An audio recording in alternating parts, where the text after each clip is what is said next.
እነዚህ 3000 የተባሉት አባወራዎች እነዚህ 15000 የተባሉት ቤተሰቦች ከመሬቱ አንፈናቀልም ማለት አይችሉም። የህግ ጉዳይ ነው። እኔ የስሜት ጉዳይ አይደለም እዚህ ጋር የምናገረው።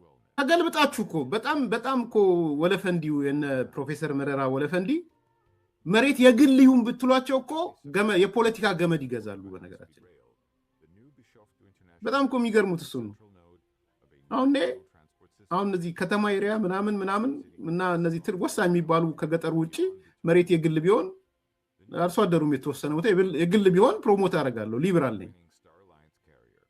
እነ ፕሮፌሰር መረራ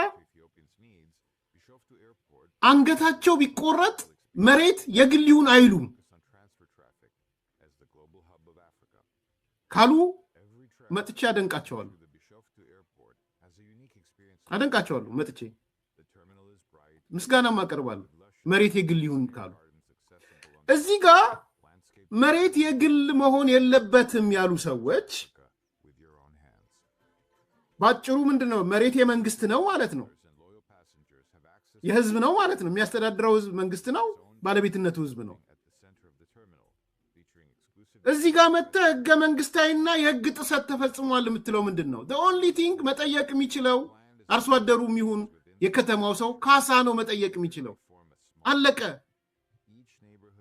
በቂ ካሳ አግኝቻለሁ አላገኘውም ነው የሚጠይቀው። በነገራችን ላይ ግልጽ እንድትሆኑ እዚህ ጋር አንዳንድ ስሜቶች እንዳሉ አውቃለሁ። ከዚህ ጋር በተያያዘ ስሜት ህግ አይደለም። ከተማም ላይ አዲስ አበባም ላይ ብትሄዱ ተነስተዋል ሰዎች ህገ መንግስታዊ ጥሰት ተፈጸመብን አሉ እንዴ? የለም እኮ ህገ መንግስታዊ ጥሰት የሚባል የለም።